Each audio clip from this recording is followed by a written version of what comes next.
Welcome to the Ho-Ho Show. Rated the #1 most listened to podcast on Pluto. So join us now as we discuss news, politics, current events, and so much more. So clear the airwaves and strap in as we defend the Constitution, because freedom matters.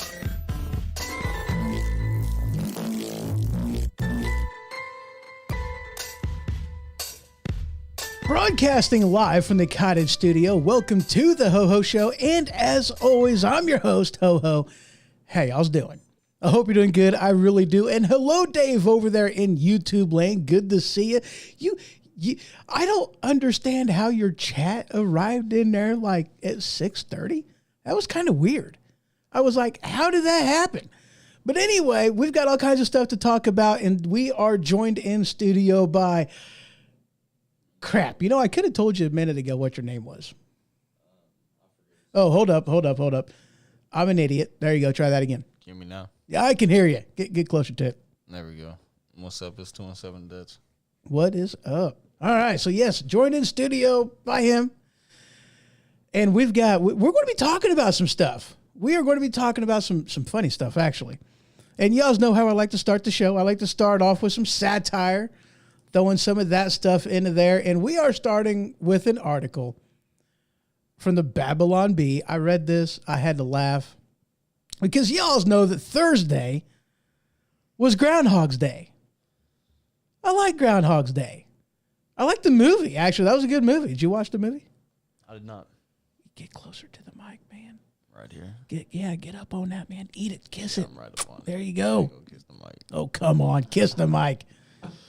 You know you love it. So this article comes from the Babylon Bee. And the headline is Poxatum, however you pronounce his name, Phil, emerges from the burrow to let everyone know that there are some documents marked classified down in there, obviously poking fun at, all the documents that have been found at various locations from Biden and even Pence, too. He had some documents that were found over there with him too. And now they're like wanting everybody to, and this, I had to laugh about this. And now we're not getting into this just yet. We got some other stuff we're wanting to talk about before we get into the classified documents the archive people, they're so good at their job and they keep track so well of classified information that now they're basically asking everybody, hey, check your stuff to make sure you don't have any classified documents. You hear about that? I did not. I was reading up a little bit on Get it on the earlier. mic. There you go. You reading up on that earlier? Yeah. Yeah, all kinds of, they're like, we need everybody to go through and check to make sure that, do our job for us. So, yeah, that's like, wow. But we're not talking about that just yet. That's for a little bit later on in the show. We're actually going to start off with this article from CNN Politics. And the headline reads, Republicans elevate parental rights as top issue while looking to outflank each other heading into 2024. Now, that's one of the things with me that, Republican Party definitely needs to get an agenda. Something that crosses political lines, something that everybody can kind of agree with. And what better place to start than parental rights and, making sure that it's the parents, not the, the schools that have the charge of parenting our children. And I think for the most part, everybody can, kind of get behind that. What do you think? I mean, I think that it's a smart move that, it says they're looking to outflank each other, and that's definitely an area that if you get the majority agreeing on what you're saying with that subject, then you definitely have that vote. Exactly. And that's, that's a unifying issue because, that's one of the things that the COVID's really brought to light was that it made us aware And it threw in our face what was actually being taught to our children. That's one of the things that the COVID did is it brought the education, instead of in the classroom to at home. And just now parents were able to see firsthand what their children are being taught. And it's kind of sad that one of the things that they, were trying to make happen was, keep your parents out of the room. We don't want them to know.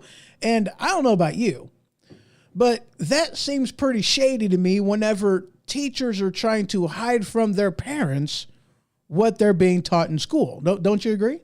There was definitely my little brother when he was going through it. I very much disagreed with some of the ways they would, just kind of hopping on, telling them, do this, that, and then hopping off. And yeah, I feel like it's kind of messed up. They probably didn't want them to see that it was that little amount of reaction or interaction that they were actually giving with the students. Right. Yeah, it's just one of them things that, it never sat right with me. What was, that we got to kick parents out of the room in order for us to do our job. And it's like, dude, I thought parents are supposed to be the ones in charge with raising the kids, and teachers were responsible for education. Education ain't got jack diddly squat to do with indoctrination, but that's what's happening. And now, there's a lot of parents that had that spat in their face with the state pretty much having the outlook that we're the ones that are going to raise the kids, and the parents have to take second place to the educators. And it's like, no.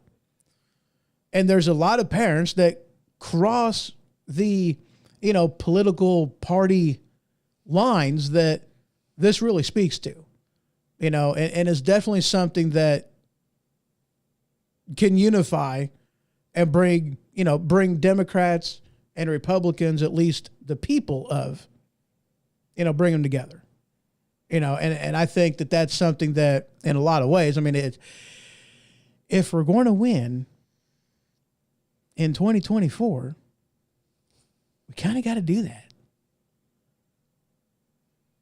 Do y'all agree? Do you agree? Got to work together. Yeah. Got to work together. Got to do it. So what do you guys think on that? You guys think that that's a worthwhile place to go on that? And Facebook user, how you doing over there? It doesn't give a name out. I don't know why. One of them issues it has for some reason. I don't know why it does that, but it does. It says, hey ho, hope all is well. It is. Things are awesome. Definitely. Dude, the weather today was awesome. Like in the 50s today. That is so cool. Compared to what it was yesterday, yes, but that's our weather, Right? Yesterday, you definitely think twice about going out in what you were wearing today. Oh yeah, it was definitely windy, cold, the whole 9 yards. I bundled up this morning, and I went to walk out to my car, and I said, no, I took my coat off, and I went. And yeah, I got up to like 17 or whatever yesterday, and like up in the like mid 50s, I think today. They're having a heat wave. It'll be back freezing soon enough. Oh yeah, that's Illinois, Illinois winter for you, And he says it's Dave Canyon, awesome, good to see you over there. All right, moving on. Now this one. Everybody at this point has heard about, what happened over in Kenosha with Kyle Rittenhouse and all of that good stuff. Well, this article from PBS, federal judge allows lawsuit against Kyle Rittenhouse to proceed. I seen this and I was like, what? This, I got to be honest with you, none of this made any sense. It really didn't. And, I also got to be honest with you on this one because it's like, the Fifth Amendment is it that talks about, double jeopardy, that being a thing. Granted, it's referring to criminal cases, and this is a civil case. But even still, it's like using all the evidence in that criminal investigation. Kyle Rittenhouse was found not guilty based off of self-protection. He did not break any law. He was completely acquitted of all charges. And the family of Anthony Huber doing a federal case, not just against Kyle Rittenhouse, but also against the police officers. And it says other. I don't know who the other is, but like basically the city officials, the police officers, Kyle Rittenhouse, basically saying that, hey, they made an environment that violated Huber's rights. And, even the police force was like, wait a second. His rights, it was a protest causing vandalism. It was ruled as self-defense. The video, multiple videos, multiple angles, basically proved Rittenhouse's story. And it's like, he was found not guilty. So what leg can the family possibly think they can stand on in this civil lawsuit to get any kind of damages out of, Kyle Rittenhouse, city officials, the police, the police force office people, the cop shop? What leg could they possibly stand on? I mean, I have absolutely no idea how they plan on going forth on this whatsoever. I mean, did you follow the Rittenhouse trial at all? And that's what's got me confused as well, because I didn't follow it very intensely, but I agree. He was found not guilty. And yeah. I don't see what they could get him with. I didn't follow intensely, but I saw quite a bit of the trial. I saw, like you said, the footage. And yeah, I mean, I didn't follow the trial itself. I caught a lot of the highlight reel. Of course I caught, I knew what he was being charged with. I knew a lot of that kind of stuff, but I didn't really watch the footage, anything like that. I didn't get that crazy into it. I mean, it was, how long of a trial was that? I don't remember. It doesn't matter. The point is, with all the evidence that was present, how could they possibly think that they have any leg to stand on doing a civil? It's like, what do they, I mean, it almost sounds to me like they're blaming the city, and primarily the city and the police force, for the environment that allowed what took place to happen. I mean, I don't even understand why they would want to go after Kyle Rittenhouse in this, because it's like, dude, he was, a kid. He's young, 17 at the time that this happened, which was in 2020, was when the protest took place, when the riots took place. Let me use proper on that one. But it's like, Kyle ain't got no money. He ain't no celebrity. I mean, obviously they're going to be going after the city, the police force, stuff like that, I'm sure. You don't sue somebody that ain't got no money. You sue, companies, you sue, cities, you sue people that's got money. You don't sue individuals. You ain't going to get as much. So, I mean, obviously they're going to have to go at it from that standpoint, but it's like, dude, what leg do they have to stand on? I never understood. I don't understand that. I really don't. I just got to be honest with you. It makes no sense to me. There's no way they could sue the city over anything like that. You wouldn't think so. He's the only party that they could sue. You know what I mean? There's nothing that the city could have done in any of that. Right. And like you just said, there's really, unless you know the person personally and that they have money like that, there's really no point in. Right. Don't get it. I don't get it.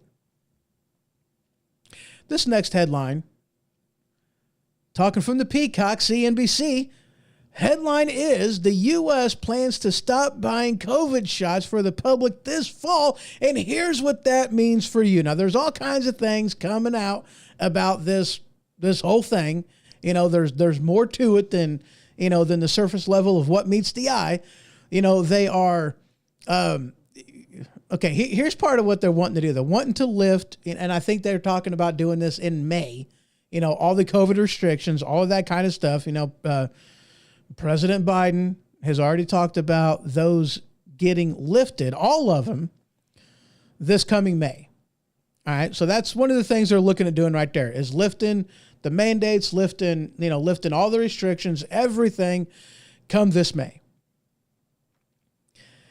And from my understanding of it is they're doing this to help out with the whole Title 42, which is one of the things based off of health.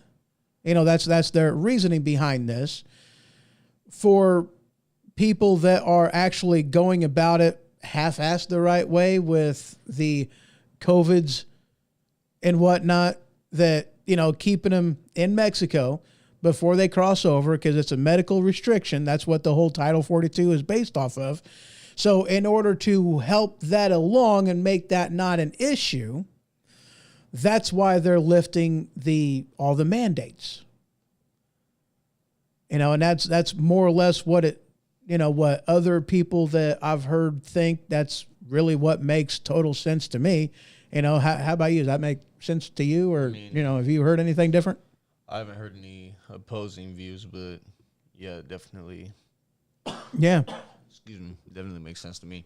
Yeah, doesn't make sense. But they're also, as part of this, and this should have happened a long freaking time ago, but taxpayer dollars are no longer paying for everybody, not just within the nation, but globally, to get these COVID shots and the COVID boosters and everything else. So that means that instead of all of the taxpayer dollars going to Pfizer, going to Moderna, going to P&G, that now the government's no longer going to be paying for it.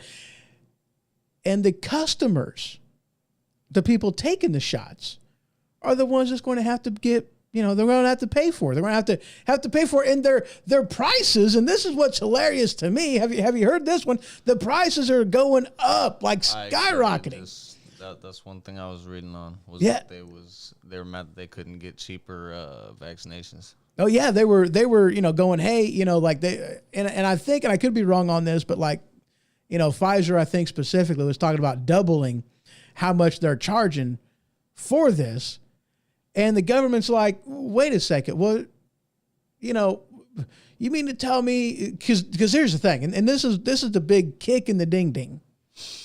This is the big kick in the ding ding, because it was taxpayer dollars that funded the research and the development, the distribution of, and federally mandating, even if it was a roundabout way, but it was still a federal mandate from the federal government forcing everybody to take it. Not just here in the U.S., but in numerous countries, that the taxpayers had to pay for the entire globe to get this COVID shot. See, I had no idea about all that. Oh, yeah. And y'all have heard about, the Pfizer vaccine and whatnot. I thankfully did not have to take the shot. I was not, backed into a corner on that. I apologize for those that were backed into a corner. I couldn't even imagine having to make that choice. It's either stand up for my principles or lose my job, lose my, my source of income, my ability to, take care of my family, keep a roof over my head. I thank God. That's really the hardest part. My mother, she's in healthcare, so, and I mean, she definitely wasn't in the position to not take it and go get another job. So she had to get the vaccine, and definitely didn't want to, but you know what I mean. Oh yeah, I mean it really put people in a bind, and I feel bad for the people that got put in that situation, because it was never a situation that we should have been put in, the public, at all. Should have never been. It should have never went that far. It never should have went that far. You shouldn't have to do something you don't want to do, especially something like that, putting something like that in your body. Because my mother did not want to get one, so she was definitely really worried about it. Oh yeah, and it's like, I thought we had this thing called freedom. Oh yeah, but apparently, not when there's a pandemic. We just like to stress people out. Oh yeah. It was yeah. It was ridiculous. And so much stuff has been coming out on that. so much information has been coming out on that, and it's just, like I was saying, it's a kick in the ding ding to the American taxpayer for the, that it was taxpayer money that funded the research, the development, the distribution of, and now that government is no longer going to be paying for the vaccines, that we all already paid for all this crap, that the individual now is going to be having to pay like double. Did it say how long they even tried to pay for it by themselves after they stopped using taxpayer dollars? So far, it doesn't look like this has gone through yet, that this is supposed to be taking place this fall, that the government is no longer going to be paying for it, and it's going to be up to the individual customers. It's going to have to pay for it, at least according to the article. It looks like this coming fall. So, but I don't know. I don't know what the price is getting jumped to. Let me kind of skim through this a little bit and see if I can't. Oh, well, according to this section right here, I'll highlight that for those of you that are watching online. But this paragraph goes, for the past 2 years, the U.S. has bought the vaccines directly from Pfizer and Moderna at an average price of $21 per dose, according to the Kaiser Family Foundation. Federal government has required pharmacies, doctors' offices, hospitals to provide these shots for free to everyone, regardless of their insurance status. Let me go ahead and continue on seeing if there is a price on this. Oh, and of course, if you have health insurance, it's going to remain free. Well, that's awesome. But what about the people that don't have any insurance?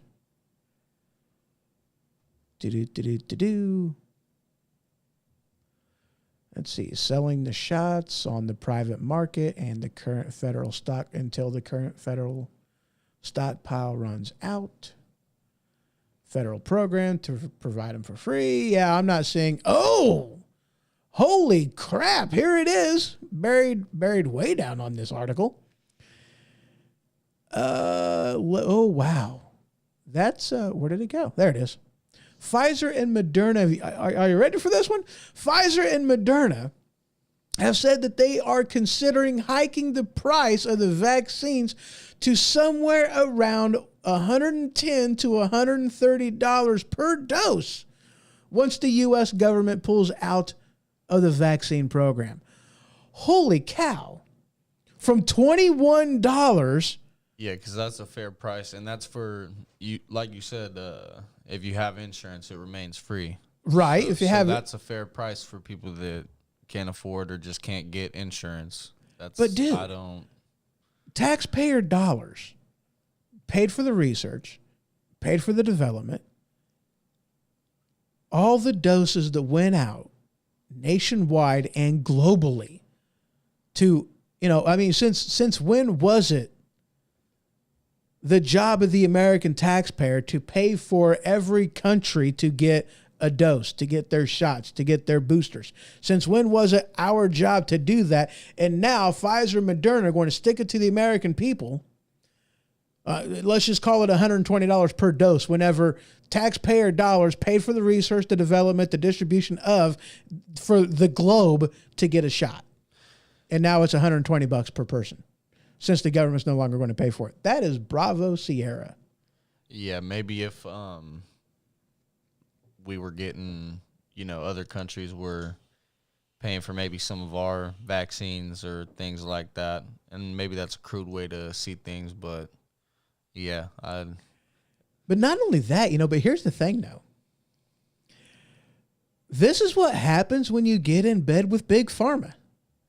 Isn't this what happens? Whenever you tell Big Pharma that, hey, you can do you, whatever you need to do, we will back you, we will support you, we will make sure that, all this stuff happens. We will guarantee you this money by mandating that everybody take it. Isn't this kind of why you don't want to get in bed with Big Pharma? Isn't this why the government should just stay out of business, keep their hands out of, capitalism, and let the market do what the market's going to do? Isn't that kind of what? I mean, for me, that's kind of what the takeaway is. You know, we allowed this to happen. This is on us. This is what happens whenever you get in bed with Big Pharma. They stick it to you. They're after to make that buck. Can't blame them for wanting to make some money out of it. It's still a kick in the ding-ding. I'm aware of that. But it's like, that's what happens. The government can't say jack diddly squat about this because it's like, dude, they're the ones that did this. They're the ones that did this. Yeah, Big Pharma screws you and gets that money on both the big and small scale. Right. So, and it's not a hidden default either. It's known. Oh, and here's some more information on this one. The U.S. still has a substantial stockpile of free vaccines left. Biden administration ordered 171 million Omicron boosters last year, and about 51 million boosters have been administered so far. Huh. And apparently there is 120 million doses that they still have that can be administered to the uninsured for free, but it's unclear how long that supply will last. Yeah, there's all kinds of stuff in this article. Holy crap.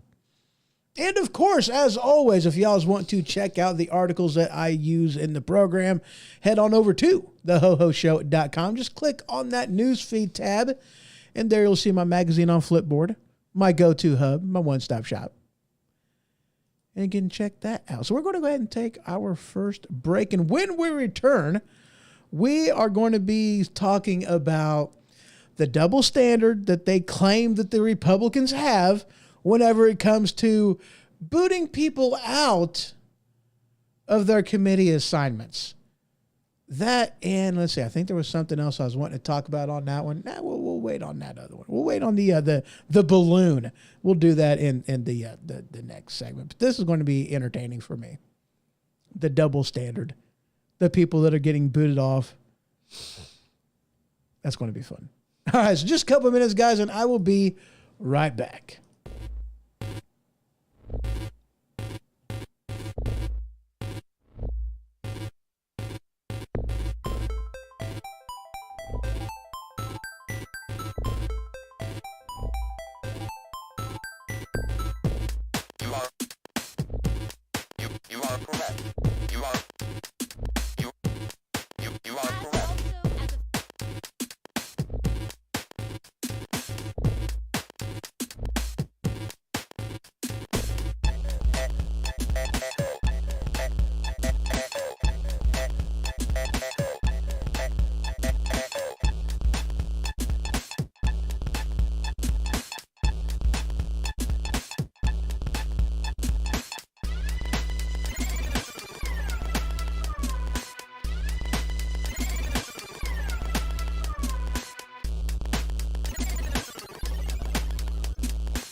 Do you work at any of the myriad of jobs where you might have to sit on your bum all day?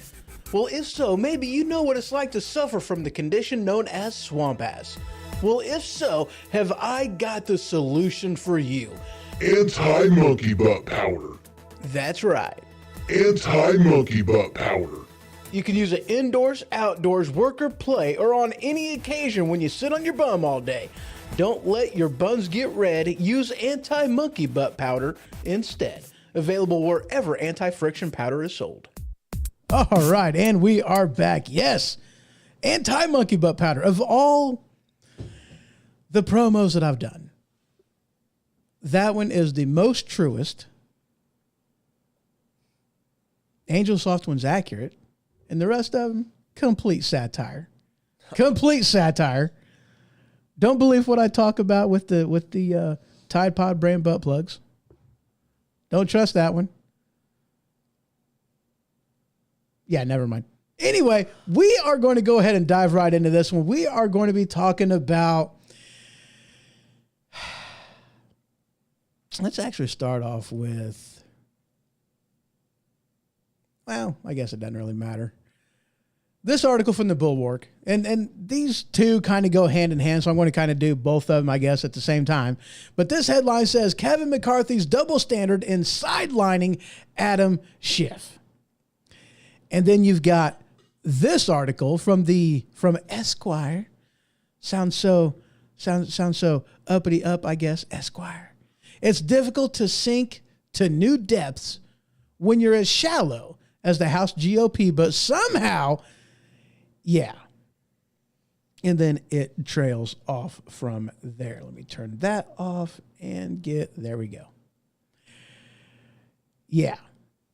Now this picker, okay, now here's the thing. This is where this whole thing starts off from, okay? Because we had, as in Republicans and Republican parties, we had some people that got denied positions in the January 6th committee that was complete fraud because they weren't actually after the truth. That's why the only Republicans that were part of those committees, those fact-finding committees, were anti-Trumpers. They didn't have anybody that was pro-Trump. They didn't have any, they didn't allow cross-examination. They didn't allow any testimony from opposing people. They didn't even offer some of the basic questions that they should have been, like with January 6th, trying to get some of that information to really bring things to light, and denying people and removing people from chair positions and committee assignments and everything else. And this is definitely something that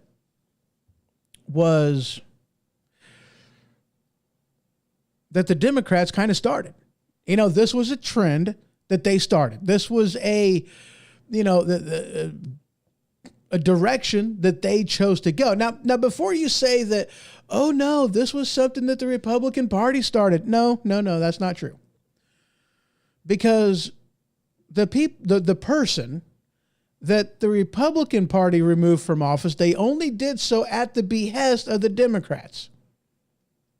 Because the Democrats were like, hey, we can't remove him from office because you guys are in power, but are not removed from office, but removed from his, committee assignments. And he was like, well, but we can't do it. You're in the majority, so you got to do it for us. We want you to do this. And, they caved to that. They said, okay, fine. But this still wasn't an idea that the Republican Party had. They were like, we're not really going to do this. We didn't, it wasn't their idea. They weren't going to do it. They only did it because the Democrat Party said, do this. This is how we want it done. And then they demonstrated, as in the Democrat Party, demonstrated that this is how things are going to be done from now on. They instituted a new standard, a new mode of operation. New standard operating procedures, if you will. And so you have Swalwell, who got removed from his, from being on the, what was that, the Intelligence Committee, was that? I think it was. I believe so. Yeah, Intelligence Committee. I'm trying to find, I had a little bit up in here. Okay. You have Schiff that got removed from the Intelligence Committee.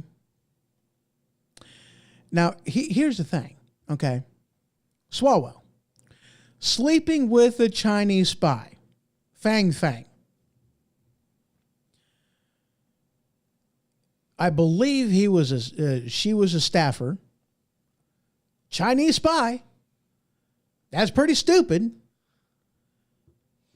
How much classified documents or information, period, did she gain access to because of the relationship that she had with Swalwell? And for some reason, everybody seemed to have been okay with this, and the Republican Party said, no, we have legitimate grounds by which to remove him from the committee because Intelligence Committee, that wasn't very intelligent. We're getting rid of him.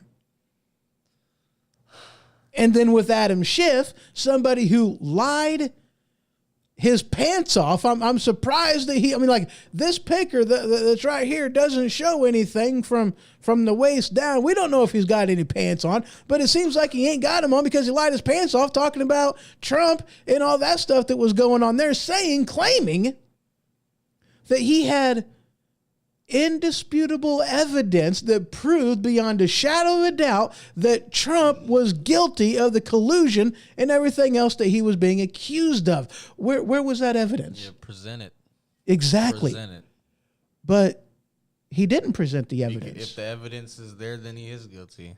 Then he should be tried. But if there's no evidence, then that's how it goes. And that is exactly my point. Because there was no evidence. He presented no evidence. Oh, but he claimed it was there. Time and time again, undisputed. I have it. I am in possession of all this. He's guilty. Then why didn't, where was the evidence? Why didn't he present any evidence if he claimed to have it beyond a shadow of a doubt? But it didn't happen. Why? Because Schiff is a lying piece of Schiff. You hear what I did there? That was good, right? Here. Exactly. You heard it here first. Exactly. And then you have Ilhan Omar, the most recent person to be removed from, I think it was the Foreign Affairs that she was on, somebody whom time and time again, numerous times, I lost track of how many times, she said anti-Semitic stuff. Yeah, this is something I definitely was hoping you'd touch on that I just recently read and was unaware of, that Omar several times referred to 9/11, the casualties and everything is some people did something that day. Exactly. Now, and that's disgusting. Yes. Boy, howdy is it ever. But let me catch y'all's up on something, okay? Because Ilhan Omar, if y'all's aren't aware, okay, she is she's an immigrant. She immigrated here. She didn't just walk across the border like what's going on right now with the unsecured border. Oh no, she got her citizenship a different way. We're talking about somebody whom is in Congress, whom is a representative, who only became a citizen by marrying her brother.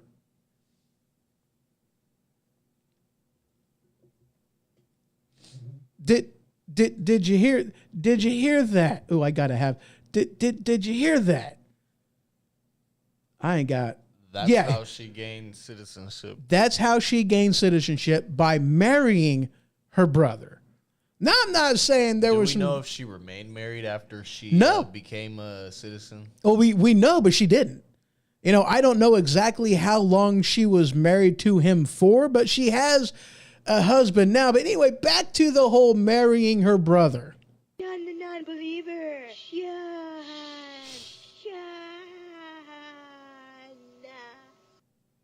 How dare you? Yeah. I love that whole shun the non-believer thing. Charlie and the, that was my shit growing up. Yeah, that was hilarious. I still watch that video from time to time because it cracks me up. We're going to Candy Mountain, Charlie, Candy Mountain. It's the Pleurodon or whatever that thing is. Oh God, they stole my kidney. Right? Oh, that thing was awesome. Yeah. Anyway, that's who Ilhan Omar is. Not Charlie, but anyway. Yeah. She married her brother in order to get citizenship, and she's Muslim. She has a problem with Israel being a nation. She supports anti-Israeli organizations that have done bad things and has supported the people that have been bombing Israel and all that kind of stuff. You know, that's who Ilhan Omar is. But they want to make this not about what it is, which is somebody that ain't got no business being on the committee that she got assigned to. And here's Alexandria Ocasio-Cortez on this very thing. Let me rewind this. Let me pause this. Okay. That thing was not cooperating at all. All right, let me play this one. And you guys can hear and see this one. As a fellow New Yorker, I think one of the things that we should talk about here is also one of the disgusting legacies after 9/11 has been the What? against Okay, hold Muslim on. Americans throughout the years that we All right, should let me crank talk this. about here is also one of the disgusting legacies after 9/11 has been the targeting and racism against Muslim Americans throughout the United States of America. And this is an extension of that legacy. Consistency, there is nothing consistent with the Republican Party's continued attack except for the racism and incitement of violence against women of color in this body. I had a member of the Republican caucus threaten my life, and you all and the Republican caucus rewarded him with one of the most prestigious committee assignments in this Congress. Don't tell me this is about consistency. Don't tell me that this is about a condemnation of anti-Semitic remarks when you have a member of the Republican caucus who has talked about Jewish space lasers and an entire amount of tropes and also elevated her to some of the highest committee assignments in this body. This is about targeting women of color in the United States of America. Don't tell me, because I didn't get a single apology when my life was threatened. Thank you. Preach on, sister. But that's what they're wanting to claim this is about, that it's about attacking women of color. It's like, no, it isn't. This is a legitimate claim. She is there to represent the American people, American values, and our number one ally over there is Israel, and she is obviously not a supporter of Israel being on the Foreign Affairs Committee. Why would you keep somebody like that on there? I mean, you know... She just hit on every single point as to why you would not want that person on the Committee of Foreign Affairs. Exactly. I mean, it's just... Yeah. Completely redonkulous. I got to get back out of that because, okay. And that, again, that's one of the articles. That's actually from Politico.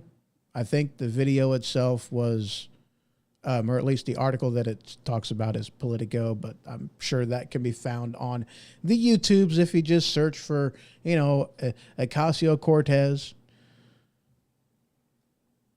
I'm sure you guys can find those in there. Absolutely, just, yeah.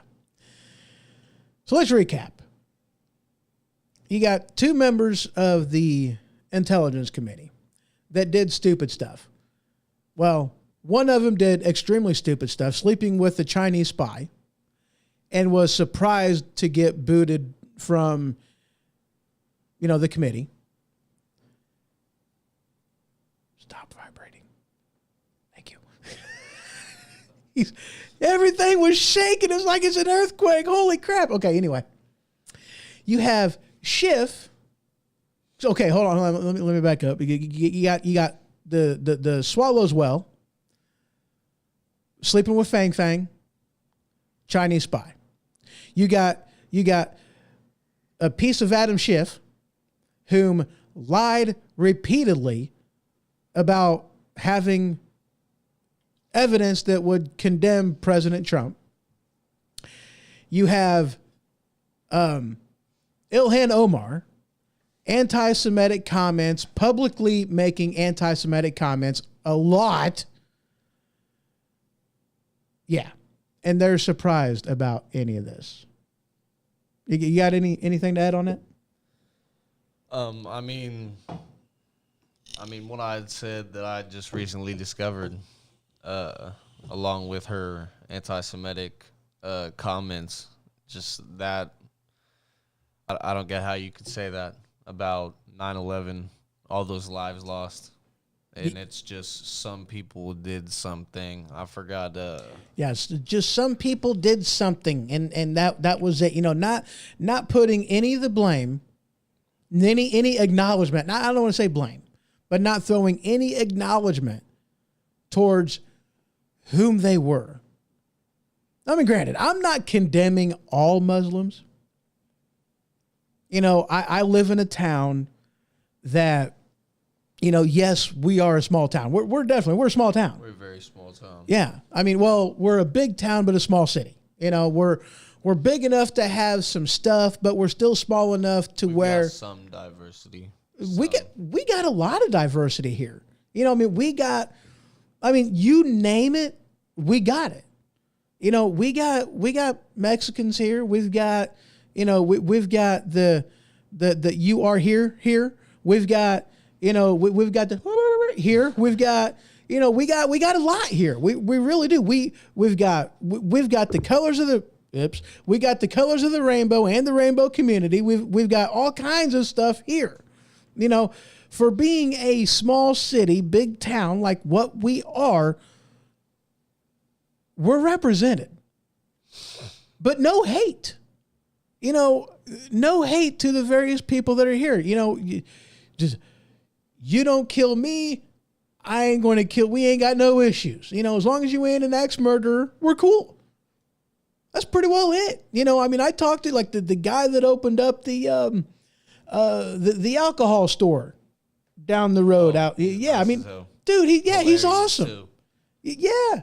The guy cracks me up. He's fun to talk to. He's a treat. A lot of those kind of KP that runs First Class Liquors. Yes, He owns Impulse too. Yeah, hella nice guy. We're represented in this town. No hate, and I would like to think, that my hole in the wall, almost backwood town, that is as diverse as America itself, is probably very, very close to how most people are when it comes to various races, various creeds, the whole 9 yards. I live in a town that is represented. They represent. You know what I'm saying? And I'm sure Dave can attest to a lot of that kind of crap, living where he's at. I'm sure most of you out there can attest to the same thing, that, that level of hate, granted, it's not a condemning of all Muslims, all people, name your group that you want to stand against for whatever reason, racism, crap, that's not representative of most Americans. And for her to claim that some people did something somewhere, I don't care what her religion is. I know what she is. She's Muslim. But who cares? There's Muslims that live in this town. I ain't got no problem with them. They ain't got no problem with me. You don't dismiss 3,000 innocent lives lost with some people did something like that. It was a radical element, in the Muslim religion, the Muslim faith. That's what it was. And she wasn't even willing to say that. But not only that, see, this is what my theory is. My opinion, let me get that one clear. My opinion is that she's one of the haters. That's why she stands with people who stand against Israel. That's why she said the stuff that she said, not once, not twice, not 3 times, multiple times in her tenure in the House of Representatives. I think that's what it's got to do with. What do you think? I think close to the mic. I think she needs to go and get. I think she needs to go back to her brother. Maybe her brother can, put her back in line. Wait, was that my outside voice? Did I just say that? I just said that. Did they remove her? They removed her from the committee meeting. She's still a representative. That's horseshit. Pardon my friends. That's horseshit. I mean, okay, here's the thing. Sorry, I had to cough.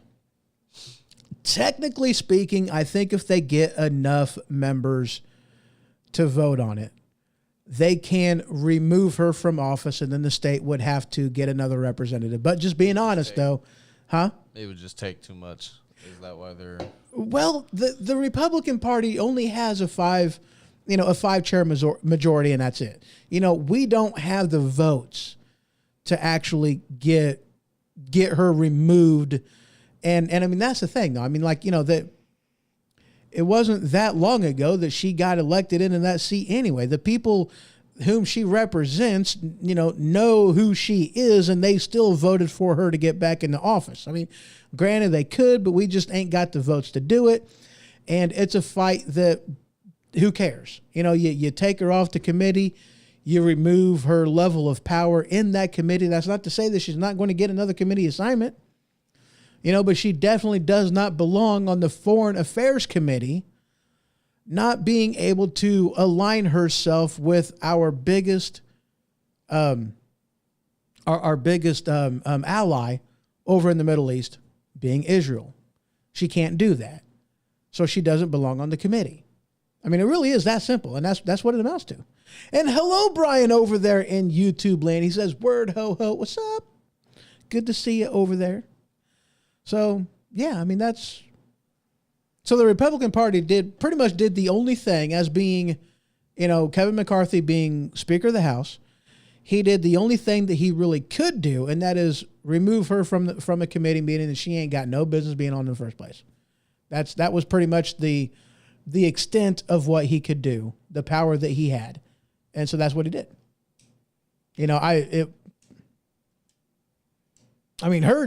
She just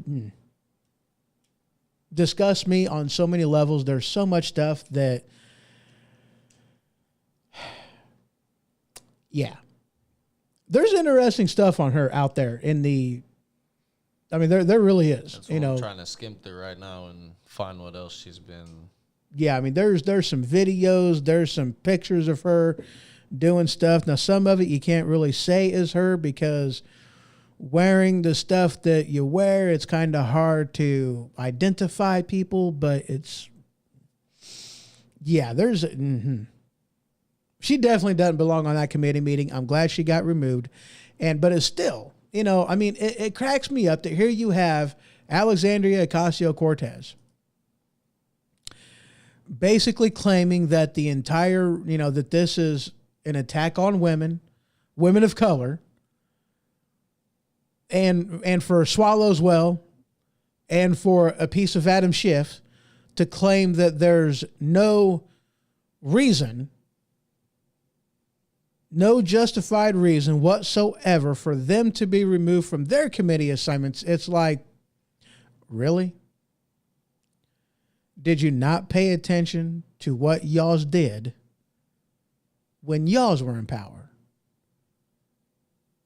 You want to talk about quid pro quo? Let's talk about that. Tit for tat, this for that. That's what it amounts to. Welcome to the new House of Representatives. This is what the Democrat Party wanted. They should not be surprised, because this is a thing I talked about, maybe a month ago. I don't remember, but the pendulum swinging.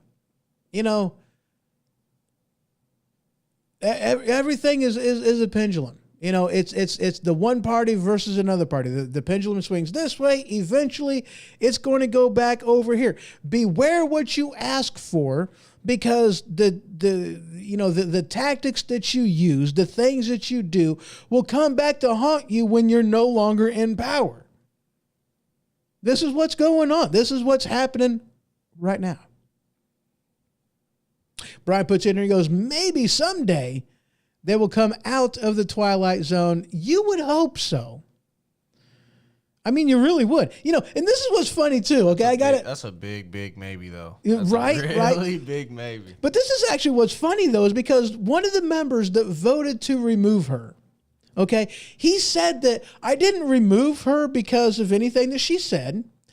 I didn't remove her because of who she, you know, how she got her citizenship. I didn't vote to remove her because of any of those legitimate reasons whatsoever. I voted to remove her because she voted to remove one of ours. You put one of ours in the hospital, we put one of yours in the morgue. Eye for eye. That's the what he Chicago was, way. That's pretty much what he was saying. That's- Eye for eye. That's how we do it. Exactly. You know, no, what movie was that? The Untouchables. You know, Kevin Costner. I'm not even going to try a Kevin Costner accent. I can't pull it off. I ain't going to try. But Kevin Costner. No, wait. What was that guy's name? Sean Connery. That's the guy. You know, that's what he said. You put one of ours in the hospital, we put two of yours in the grave or in the morgue, something like that. But anyway, that's what it amounts to. You know, this is the world that they asked for.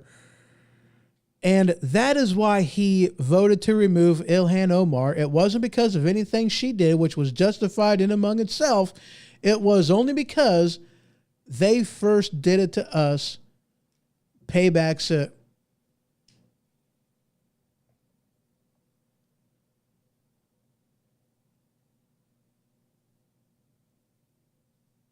I don't have a good sound effect for that. I wish I did. I need something like, I need a or something like that. You know, I need a sound effect for that. I ain't got one. So yeah, you got anything to add on that before we go to our next break? What you got? No. Nada. No. Okay. Nada. All right, cool. So we're going to go ahead and take a quick break. And when we return, we are going to be getting into the balloon. That's going to be amazing, you know, because apparently what happened was a Macy's Day Parade balloon went all haywire and traveled a very long distance and went over sensitive areas. It was Clifford. It was, I yeah, believe Clifford the big red dog, and it was horrible. And they're like, yeah, we got it, you know, but yeah, the spy balloon. Y'all know what we're talking about, but that's what we're going to be talking about when we get back. See you after the break. Yeah, huh? As soon as I find. Ooh, there's one.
Do you work at any of the myriad of jobs? Have you ever sat down on your phone just to find out that you are dangerously low on shift tickets, making it to where you have to make a mad dash to the store just to pick yourself up some? If this has ever happened to you, pick up the #1 most rated toilet paper found in Uranus and use what the professionals use. Angel Soft. See, I'm just not a fan of some toilet paper. Some of them it's like putting a pillow between your nice rosy. Others, like John Wayne toilet paper, it's like using sandpaper. But do what the professionals use. Use the type of toilet paper that is the Goldilocks of brands, Angel Soft. Available wherever toilet paper is sold. All right, and we are back. Angel Soft brand toilet crap. Well, that's what it's used for. I'm okay, really, I am. So we are back. So we're going to be talking about that Chinese spy balloon that traveled, holy crap, a long distance before finally coming here. I'm sure everybody has heard about that. I'm sure you heard about that Chinese spy balloon. Funny. But here's what's actually interesting about this. Did you hear any of the any interviews with the some of the military people that the press had on there? Because some of those were quite entertaining. Not with the military, but with the people that were actually down on the beach or around the area. Oh, okay, okay. It says right here, that's my Air Force right there, buddy.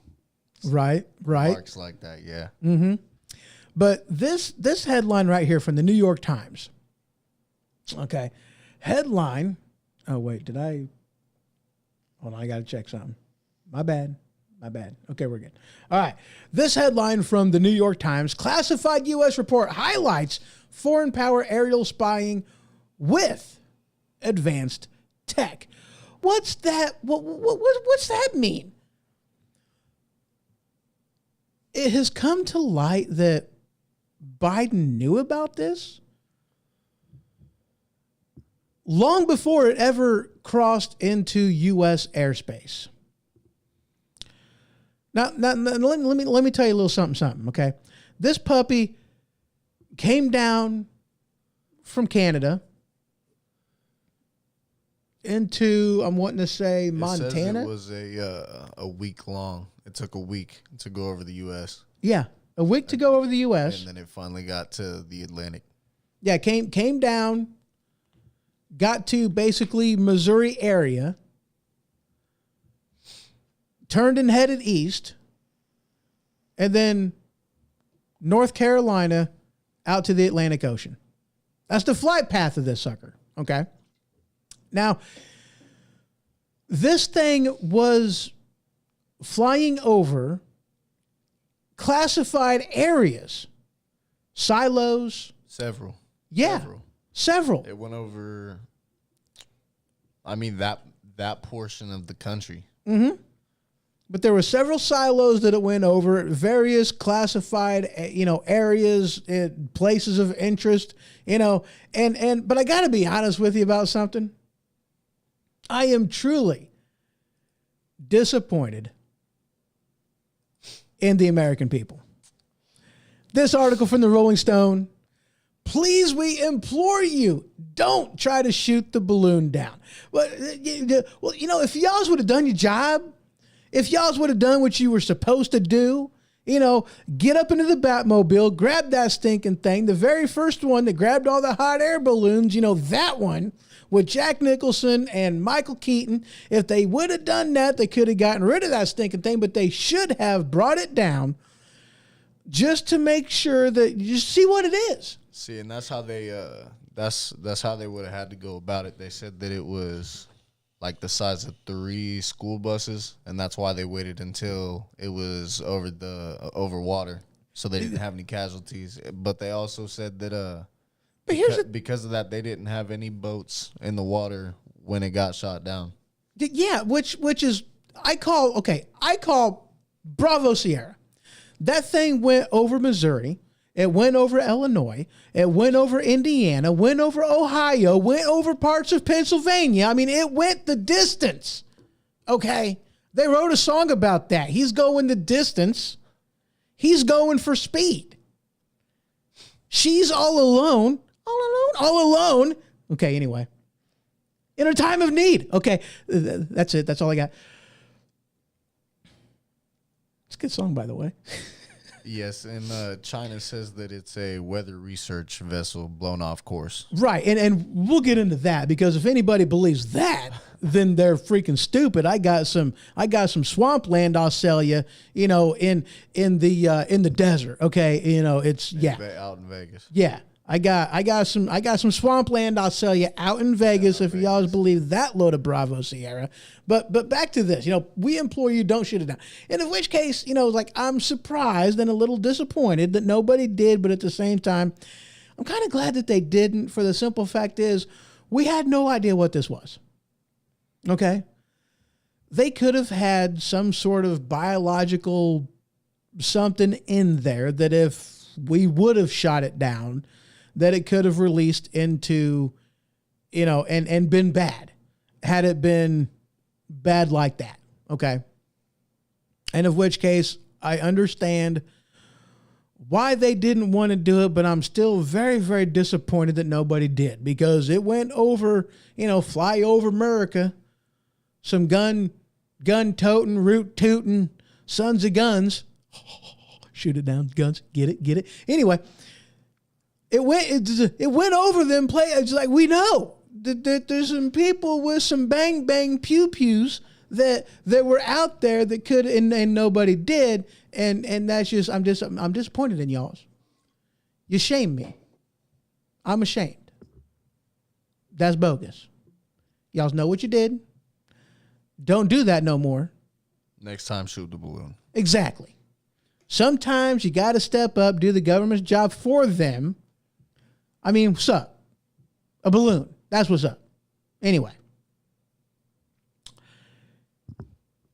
But back to what you were saying, okay? Because you was talking about them going, populate, we got to, we just can't, we can't shoot it down because, because Biden has this big old agreement and does all kinds of stuff for the Chinese government, and they can't get classified documents from Biden anymore. Therefore, we got to allow them to fly this balloon over different classified areas in the U.S. so they can get some information. And besides, with the low orbital flying satellites that can do all this stuff anyway, that there's no reason why we should just not let them do it and spy on us.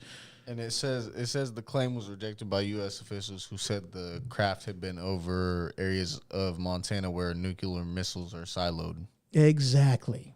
And that being the reason why they rejected the claim. But I also call Bravo Sierra on them not shooting it down because putting people in danger. I live in, we live in central Illinois, flyover, America. There's cornfields, and there's cornfields within cornfields, and there's cornfields next to cornfields, and then there's cornfields next to wooded areas that are next to cornfields, within a cornfield and by a cornfield. It's a cornfield with the side of cornfield. What I'm saying is there's a lot of cornfields around here. It's empty. There's a lot of space to crash land. Exactly. You actually would not believe the amount of, for being a small town, the amount of parachuters.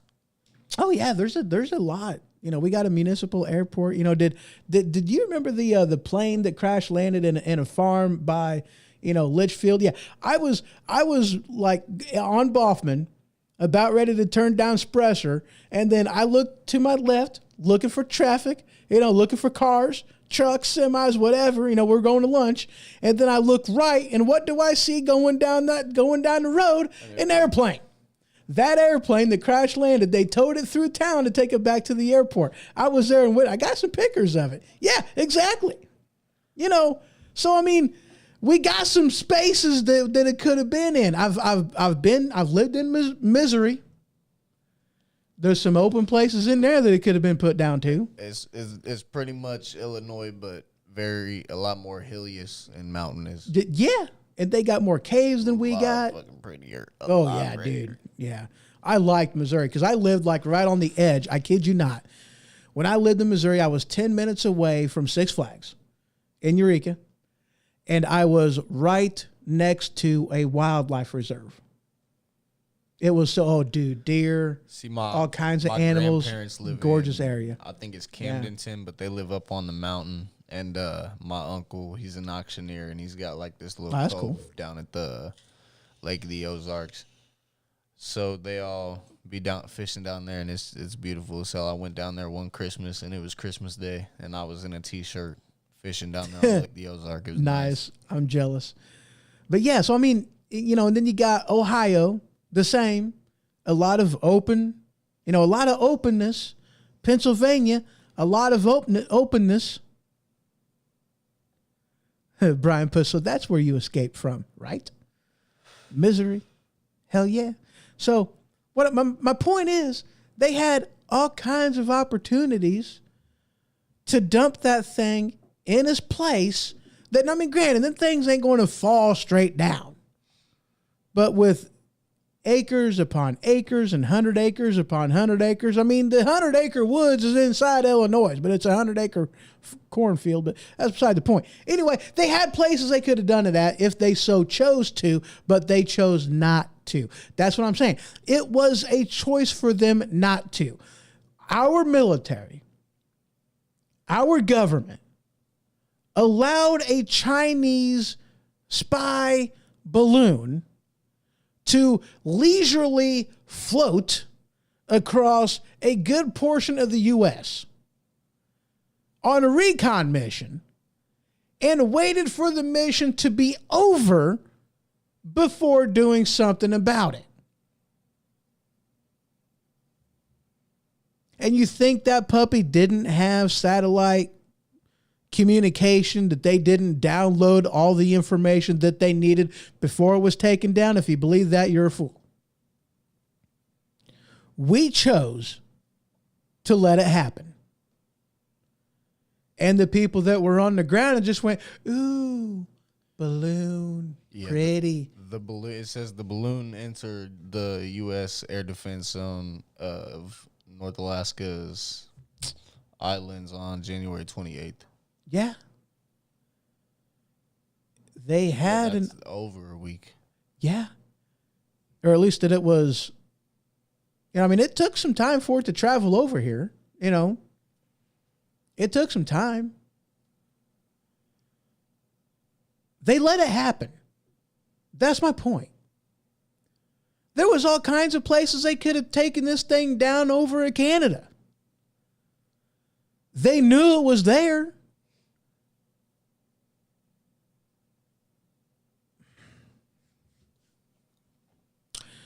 They wonder why the American people have lost faith in government. It's this kind of shit right here. Well, and I can't seem to find anything that says about why they didn't shoot it down or why they had let it enter the airspace, period. Yeah. Brian puts in here, he goes kind of like Michael Orr in The Blind Side when he was looking at the balloons. Exactly. Ferdinand the Bull, the smelling the flowers, that was Michael Orr with, ooh, balloons. That's what, yeah. I mean, that's the thing. It's like they let it happen. They knew, okay, let me talk about this real quick before I move on. Okay. Because the first thing out of the mouth of the Chinese government, and let's be clear, it's the Chinese Communist Party, the CCP, okay, Chinese Communist Party. Now, for those of you that don't know, communism means that the government has their hand in everything. A private company does not exist without the government having a hand in, having oversight of, having command and control over any company that operates in China. So for the Chinese Communist Party to claim that this was just a private company that had an out of control balloon and it's not our fault, bullshit.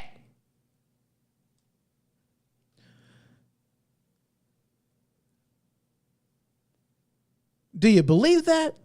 Really? They control. I'm not sold. Exactly. I mean, that's all I was gonna say. I'm not sold. My sniffer works, and Marley has had stuff, brown stuff, come out of her butt that smells better than that.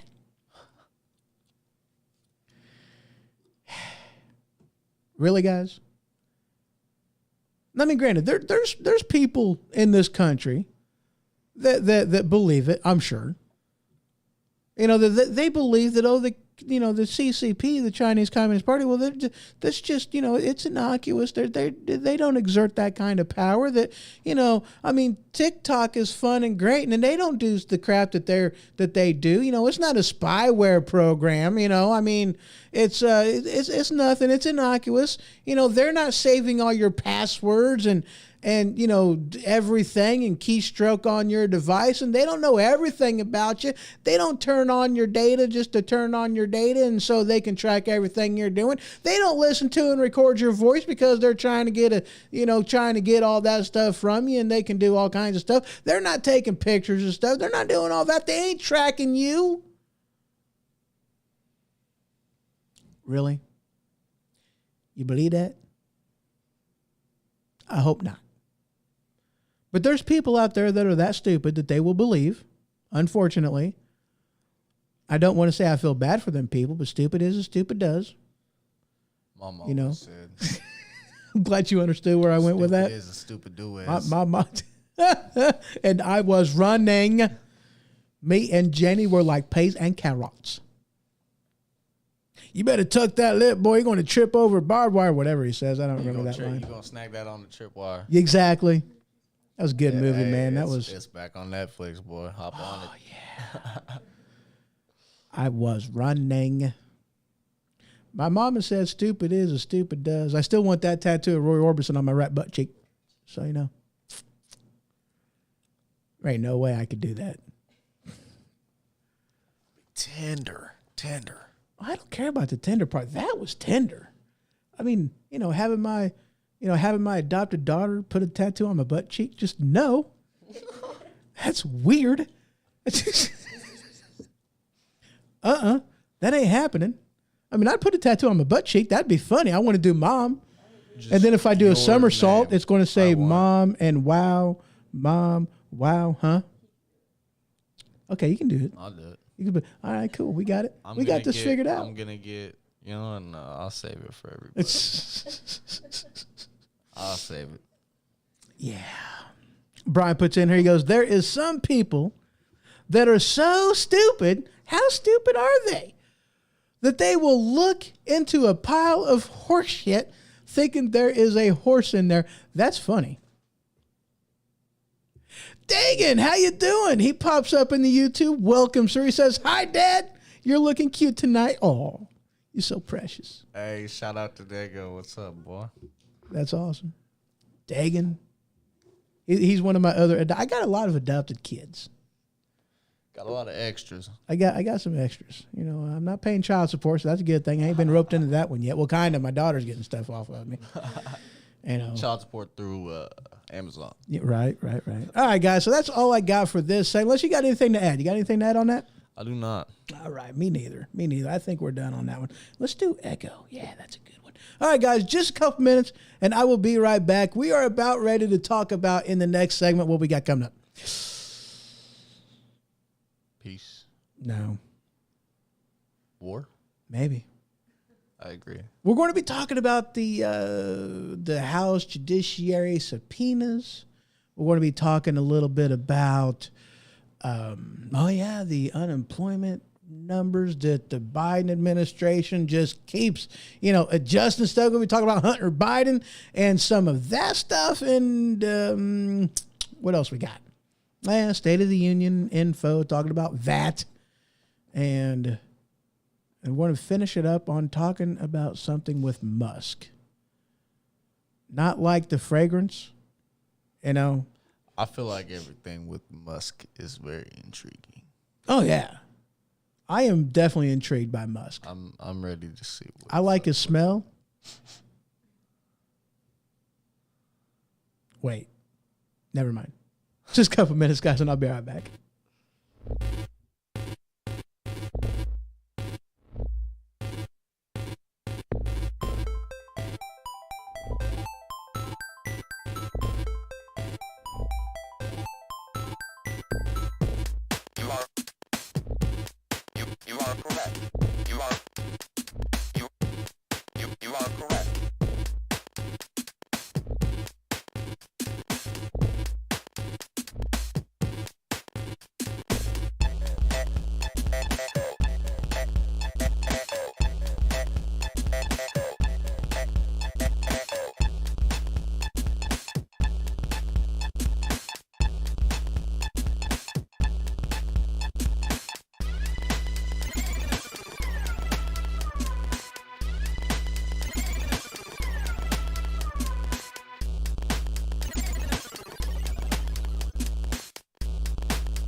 Have you ever been so full of it your eyes are brown? Have you ever sat on the toilet but nothing comes out? Is a box of frosted shredded wheat just not doing the trick? Well, have I got the ultimate solution for you? Tide Pod Brand Colon Cleanse. See, Tide Pod Brand Colon Cleanse is that particular product that will break through the sphincter like the Kool-Aid Man through a brick wall. Oh yeah! No more irregularity, no more cramping, just good old nice flow. That's right, Tide Pod Brand Colon Cleanse. Please use responsibly and use at home. This is a fast-acting product now available in Tropical Punch. That's right, Tide.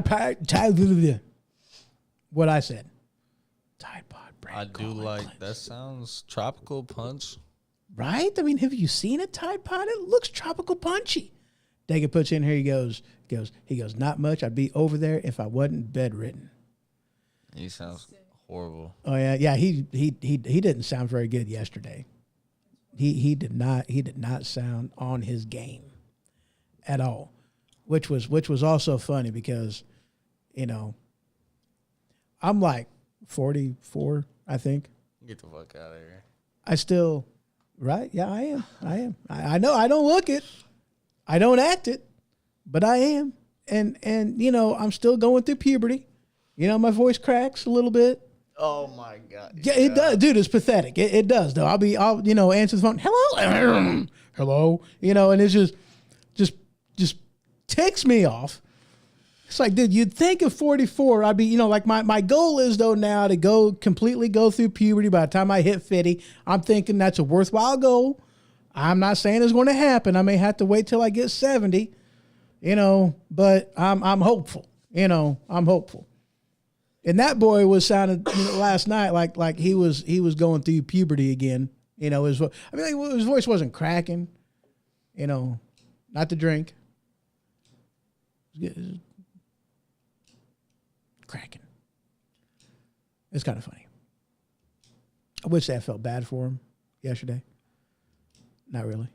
Not kinda- yesterday. that's kinda- Today. that's Today kinda he was funny. hurt, Today- But yesterday, I'm sure. he was on his game.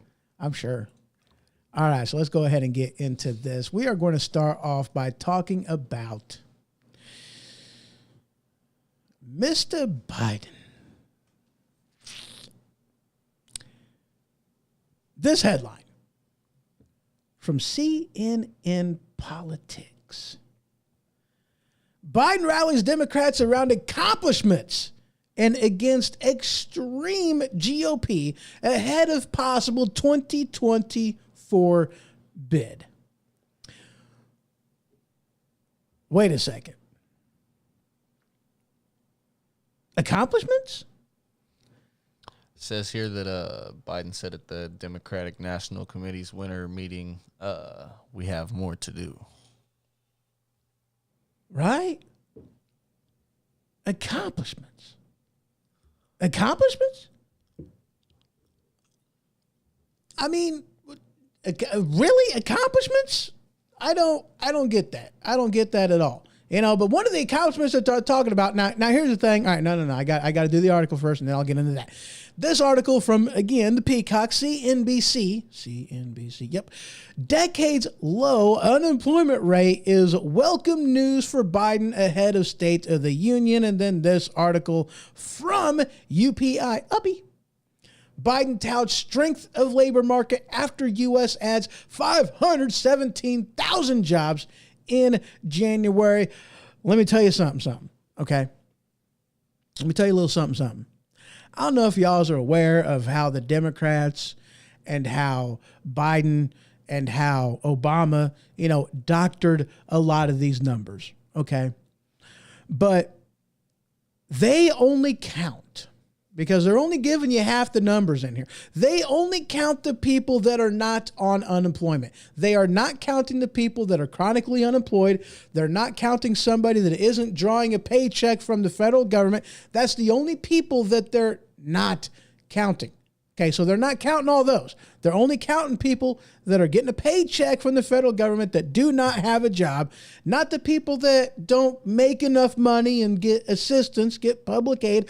They're not talking about, the 517,000 jobs that were added in January. They're not talking about anybody that had multiple jobs because the one job just doesn't pay the bills anymore, so they got to get another job. Or people working under the table. Exactly. I know several people. And they're not talking about people that were forced out of retirement due to inflation. That's what they're not telling you. And another thing they're not telling you is people. Okay, now here's the thing. There's a difference between unemployed, or at least not being unemployed. Not being unemployed. Which would be employed. Yeah, that's like a double negative there. Yeah, so, okay, there's a difference between being unemployed. Yes. And labor participation. See, that was something that they were talking about under Trump's presidency. Why? Because Trump knew that you're not getting the whole picture if all you're looking at is unemployment. It's not just about unemployment numbers, it's about labor participation. How many of the people out there are participating in this thing we call the economy and getting a paycheck, earning a paycheck? They want to ignore those. It's kind of like, the Biden White House, removing certain things whenever they are adding up and taking into account inflation. They don't talk about the price of energy. They don't talk about the price of, like as in electric and gas, not the, but the kind you put in your car. And they don't talk about that. And they don't talk about the kind that comes out of your stove that they're wanting to ban, the gas out of your stove. They only think that we think that they're talking about, gas, and that just ain't the case, but they don't want to talk about that. They don't want to talk about inflation. That's for sure. Yeah. They don't want to talk about the price of food. They want to say that inflation's like hovering around 6 or something, 9, maybe. What is inflation right now? Do you remember? I have no idea. I don't remember. I heard it once. I don't remember. But the inflation is, once you take everything into consideration of how they used to do the numbers before, we're like mid-teens, 13-ish maybe is I think one of the numbers that I heard. That's what our actual inflation is. It's high. That's what I'm saying. It's high. It's high. But yeah, those are the games that they play to make it not be as bad as what it was. Because our labor participation rate, let me be clear on this, I want you to understand. We are not up to pre-pandemic levels at all. Biden hasn't added any jobs. He just, or at least the Democrat Party, allowed people to come back to work. And some of these people had to get multiple jobs just to make ends meet because of the inflation, because they kept giving away money to everybody instead of just allowing them to go to work. Got anything to add on that?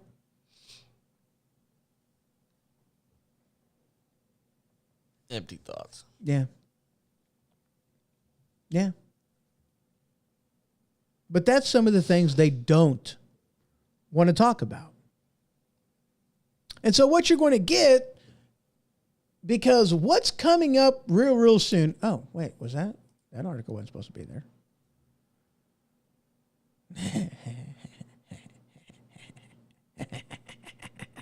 We haven't on that. Oh, that's a funny one. That's a funny one. But yeah, coming up, real quick, we have, is that Tuesday or what day was that? Let me look at my, Tuesday the 7th is when, Speaker McCarthy invited President Biden for a joint session of Congress to do the State of the Union, and of which case I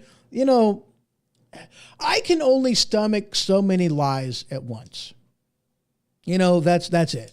I can't stomach lie after lie after lie after lie coming from a person who is supposed to be representing America as a whole, not on the whole, as the whole, and I can only take so many lies. And I know that all I'm going to be getting out of the State of the Union from Biden, and I believe this is his third one, is going to be lies. Barely have barely have time for the truth. Yeah, he ain't got don't have any time for the lies. Yeah. I don't think I'm going to be able to stomach watching it. I mean, do you intend on watching it? I know I don't. I'll catch a highlight reel after the fact. I imagine I'll be catching a Yeah. highlight. I'll be catching a highlight reel. I ain't watching this thing. Like I said, man, I can only handle, I don't speak Bidenese. I mean, do you speak Bidenese? I think I took Bidenese 1 freshman year, but I mean, I've tried listening to some of his stuff. I think my brain, is like my eyeball starts twitching, and I get like my ear will spaz and I'll hear a ringing out of this ear, a spaz out of this ear, this eyeball starts twitching, and this one will start looking over here if I listen to too much Bidenese. It's what we're talking. He talks like Boomhauer, like Never know what I'm saying. Feeling like Boomhauer. Exactly, man. I mean, that's what I think of whenever I hear Biden. It's like, I can't. No. Dango can't walk up plane stairs. Dango, gosh dang. Right. I'm not. I got to be honest. I ain't going to be watching it. And it's with everything that he's talking about. Brian puts on here, he goes, "You're definitely going through a case of preparation H watching that. The guy is a pain in my butt. Hemorrhoid, absolutely. You need a case of preparation H to watch his stuff." Yes, sir. Man, that's a good one. I like that. But man, yeah, I'm not going to be talking about that. But since we are talking about the Bidens, okay, we're going to be talking a little bit about the classified documents. I know that y'all's been hearing about that, that's something that we've been talking about, the classified documents. And there's been some stuff coming to light. Okay. Now, I mean, granted, you know, a lot of the stuff that has been coming out is stuff that hasn't surprised me at all. Okay. Stuff that I've known since day one, you know, stuff that has been getting released and being talked about. You know, I mean, I'm not surprised on any of this stuff. But what has been coming out is, you know, with Biden's business dealings, with Hunter's business dealings, the Hunter laptop, and how looking at dates, looking at the timeline, and everything getting, you know, the puzzle pieces coming together to really be able to see the depth of corruption and the amount that the Biden family is compromised, specifically by the Chinese Communist Party, is staggering. That's what we've been seeing. That's the stuff that's been coming out, you know, is staggering. You know, I mean, has there been any doubt from day one that the Hunter Biden laptop was legit and true? Have you had any of that question at all? I actually haven't read into that. I was very curious though. Yeah, but there's so much stuff that's been coming to light. Some people has been doing some pretty awesome legwork and putting together timeline stuff on that, because like there's some stuff, you know, like I've heard a lot of commentary about the Hunter Biden laptop. You know, I've not seen any of the data firsthand. I've heard all kinds of stuff though. Boy, howdy have I heard all kinds of stuff. But here's one of the things that I find hilarious. Okay. Because since day one, Hunter Biden didn't even acknowledge that it was his. Even though there was, you know, movement that was made by his lawyer to try to get it back, there still was not an acknowledgement that it was his. Okay? They never once claimed theft. They couldn't, after all, because he signed over possession to, you know, the computer store to do his Dr. Deed stuff.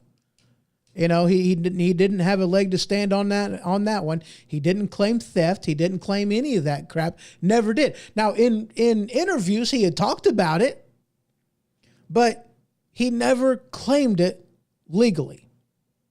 He always attested and always claimed that it wasn't his.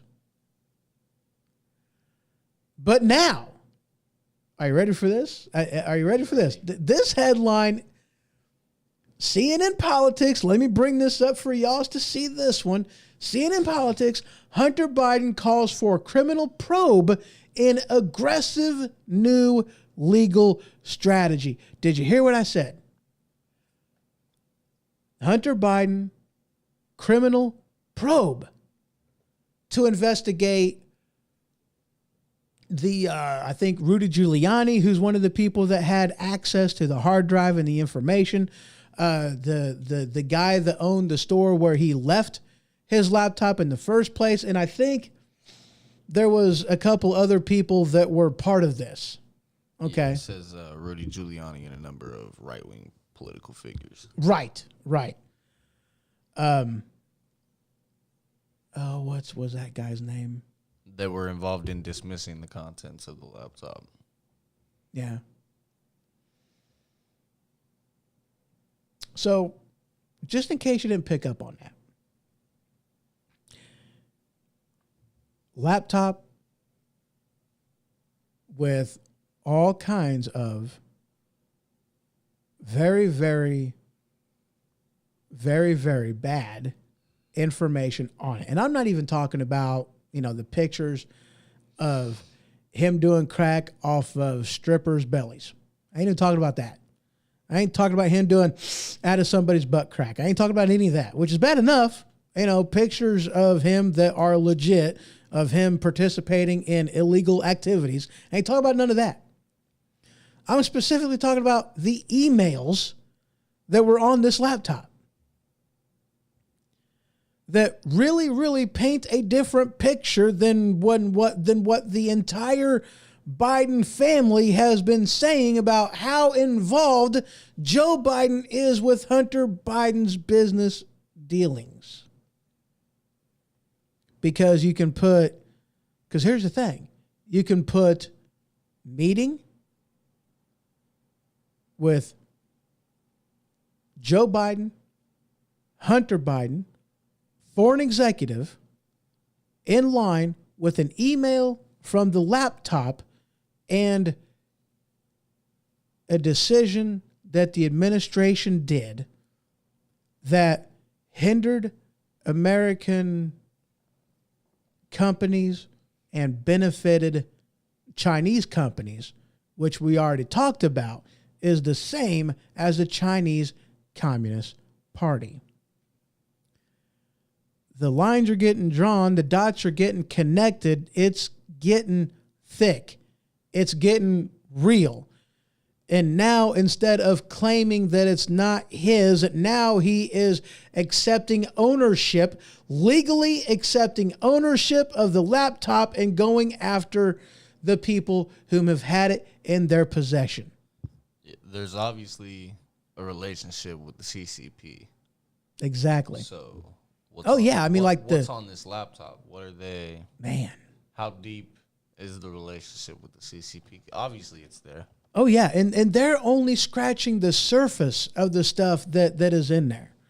You know, because that's one of the things, too, with having the, the classified documents that was found in the Pennsylvania University, with that stuff that was paid for by the Chinese Communist Party, that Hunter Biden and some Chinese executives had access to, had the keys to this building and office and the places where the classified documents were kept in.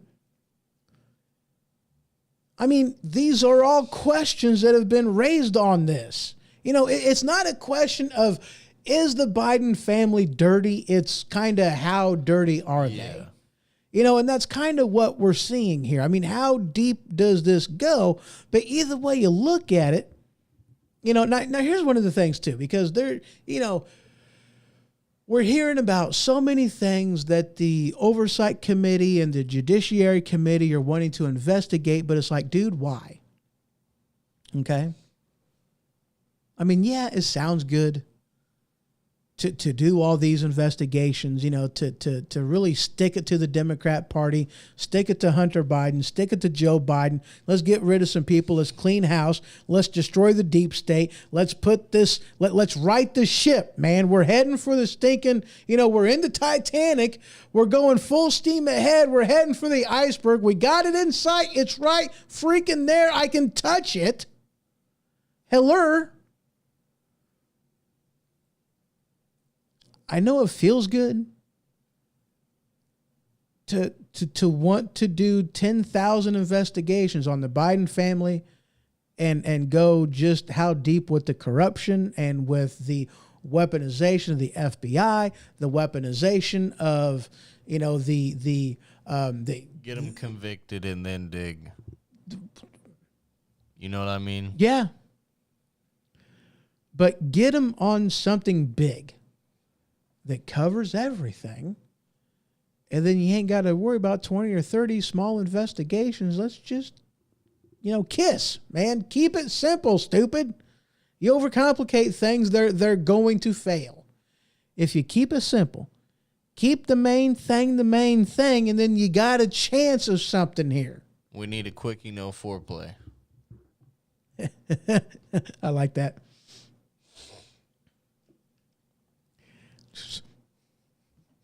Appointments in 10 minutes. You know what I mean? I know what you mean, man. Just down and dirty, just rooting around, just animal instinct, man. Just okay, I can't go any farther into that. Otherwise, I want to get myself in trouble. So we're just going to keep it at that. That's funny. But I mean, that's what it, keep the main thing, dude. You know, I know, you know, that Trump had to endure investigation after investigation that lasted longer than his tenure as president. So yeah, it feels good to just stick it to him. You know, just strap on that and go to town. Go to Pound Town. I know that's what you want to do. That's what I want to do. But keep it simple, stupid. KISS. Absolutely. My dad had taught me that. You know, and I'm sure his daddy before him taught him that. You got to keep it simple. And if we don't, we only got so much time, guys. You know, we need to have this done well before the 2024 elections, just in case something happens and we lose the House of Representatives or the Senate. You know, I mean, well, it'd be nice if we can get the Senate. But if we lose the House of Representatives, there goes our ability to investigate and it's over. Then we can't do jack diddly squat but complain. Now, granted, it hasn't gotten as very far as it is anyway, because the Republicans don't seem all that into following through with their campaign promises. Yeah. Yeah. You got anything to add on that? I do not. All right, then. What else we got? Because that pretty well covers that. Oh, yeah. That's who I was going to talk about. Musky boy. Musk. All right. So this article from AP News. I think that's Associated Press. I could be wrong on that. I don't remember all these abbreviations and stuff. But this headline from AP News, jury, Musk didn't defraud investors with 2018 Tesla tweet. Let's go in the Wayback Machine. Let's hop into the DeLorean. Let's go 88 mile an hour, 1.21 gigawatts, lightning strike, back in time to November 5th of 1955. Let's do all that. The tweet that they're talking about is, you know, and I think this predated the, the Tesla, or I'm sorry, the Musk buying Twitter tweet, Tesla. Yeah. Tesla Twitter tweet. Anyway, it predates that, but he basically made a tweet saying, I got the money together. I'm going to buy, and take the public company private. I think that's what they're talking about on this. Okay, so that predated the Twitter deal. That's what they're talking about. Okay, but here's the thing: I listened to a portion of an interview that Musk had. I couldn't tell you who it was with. You know, I actually like watching interviews of him. Have you ever watched him on different interviews? I watched him on Joe Rogan, and yeah, I also watched him. It doesn't really count as an interview, but I've seen him host a couple things like Saturday Night Live, things like that. Right? But, yeah. I do like listening to him talk. He's very intelligent. Very intelligent, and he has he's a visionary. He really is. You know, he's an interesting character. Okay. But I was watching something about him, you know, in an interview with somebody, I don't know who, and he was talking about this. And here's the thing, okay? Because after this tweet, making it sound like, you know, Musk was going to do something, okay? And I don't remember what it was that they was talking about, him doing something, okay, with Tesla. All right. Yeah, it says the tweets were about Tesla. Yeah.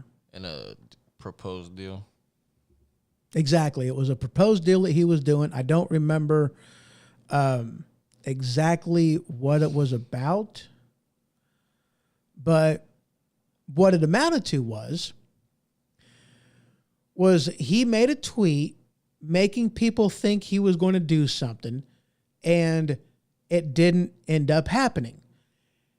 And people lost a butt ton of money. That's what it amounts to. People lost some money because of a tweet that he made, and people, you know, they bet their own money on him following through with this. He didn't do it. They lost money, so they got their butt hurt about this. Okay? And they went after Musk, holding him accountable for him making that tweet, misleading them, and making, you know, him being the cause of why they lost money. So that's what it amounted to. Okay? But here's the thing. That wasn't a tweet, and this is what came out in that interview, was that tweet was not his idea to make. Somebody forced his hand into making that tweet. It wasn't a done deal. He wasn't going to make it. He was forced into making it. Legal ramifications if he didn't want to do it. Are you hearing what I'm saying here? They forced him to make a tweet on a deal that wasn't done. He didn't want to make that tweet. And he just spent 8 hours on the witness stand defending his motives for that tweet. Exactly.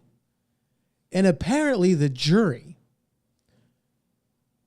understood with and agreed with him, and they found him not guilty. Yeah.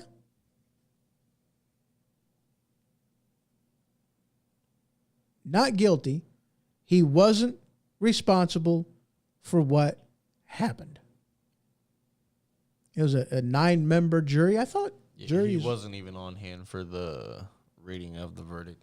Oh, he wasn't? He wasn't there? But it says he bought a little pit bull puppy and posted it on Twitter. Right. About, thank goodness, the wisdom of the people have prevailed. So I imagine it was not guilty. Yeah. So that's kind of where I'm going with this. I mean, it doesn't like specifically say, but, you know, like reading between the lines. He would have been celebrating with a new puppy if they had been guilty. Exactly. But like, you know, with the headline, he didn't defraud investors with the tweet, and just how the article reads, you know, I'm going with, yeah, he didn't do nothing wrong, you know. And again, you know, Musk was forced to make a tweet about a deal that wasn't done yet. Something that he was going to do, but the deal wasn't done, and he was forced to make a tweet. So he wasn't even the one that misled these people. Whoever forced his hand into making that tweet, they're the ones that are responsible for this. Why didn't anybody go after them? You know, I mean, if I was Musk, I would be like, let's countersuit to these people. They're the ones that forced my hand. They're the ones that are responsible. You know, let's do that. Now, the thing is, he really can't do that because, you know, Musk can't claim damages since he won the verdict, you know, but I mean, that's what I would have done. I'm vindictive from time to time. You know, that's what I would have done. I mean, I wouldn't have blamed him at all if that would have been something he did, you know. I mean, if you're investing, it's an investment. It's a gamble. Exactly.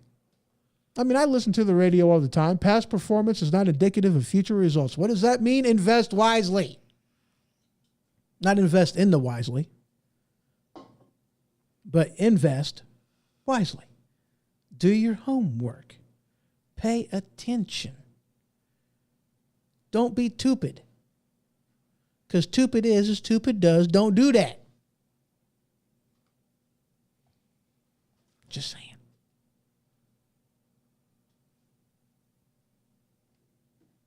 Yeah, I like Musk. I really do. Some of the stuff he talks about, that man is a genius. He is brilliant. He talks about stuff that goes right over my head. And he's funny as shit. Like I said, I seen him on they had him hosting Saturday Night Live, and I was hysterical. You know, and he's got it. he's got a sense of humor, and that is definitely one of them things that is, it sets him apart. Something A lot that of people that troll Elon Musk, they have no idea who he is. They give him he's blank, dull, or creepy, but he's pretty funny. Well, I mean, he's different. I want to say woke, but Well, I mean, he's not. What's up? He's not a Republican. Now this is the thing, though, and this is actually kind of sad. This really, this really tells about the state of our nation and the people that are in it. Okay, he is not a Republican. He's a Democrat. Okay, he's a Democrat. He does not have Republican views, but the man has a love, an absolute love affair with this thing right here. The Constitution of the United States of America, Declaration of Independence, and the Bill of Rights. He has a love for this. It is sad that a foreigner does more to protect the Constitution than what Americans do. That's a sad state of where we are as a country, period. But he is not a Republican. He is a Democrat. He's not a far left-leaning liberal. Far left-leaning liberal. Try saying that fast 3 times.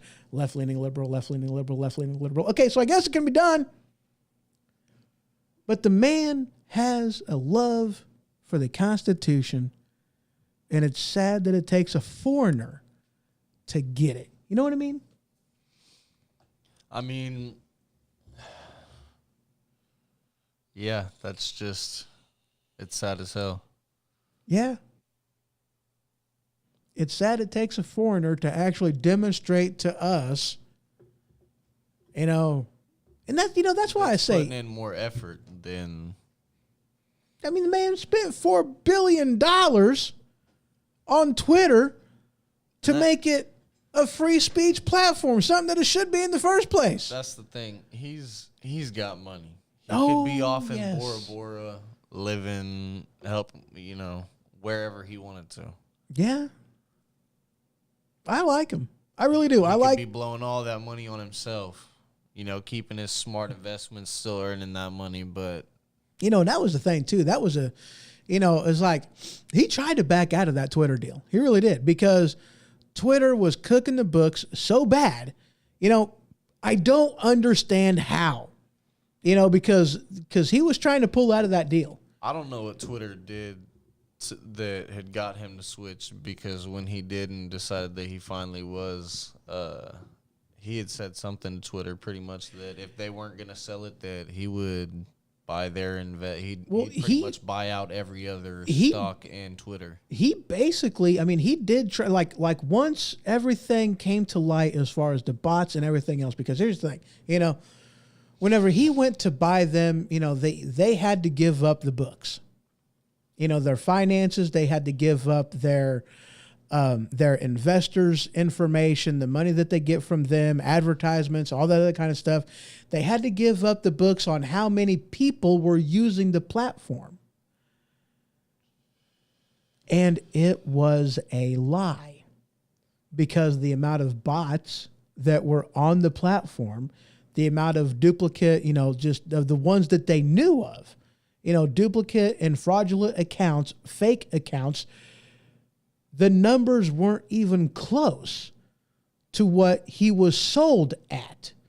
So it was like Twitter breached the contract right there, because they gave him false information about the strength of the company, and that's why he went to back out. And they were like, and this was a legal matter, because they ended up going to court over it, and they basically told him, no. I have Twitter myself, and I probably have maybe like 40 messages in my DMs, and one of them's a real person. Right? Yeah, all of it is like, fake accounts, and, go to this website and look at my pictures. I'm cute. Yeah, it's that kind of stuff. That's what you got. But they forced him to go through with the Twitter deal. He tried to renegotiate. Forced his hand. They forced him to go through with that deal, even though and they tried to claim that no, Twitter operated in good faith. Bullshit. The Twitter didn't do anything wrong. Bravo, Sierra.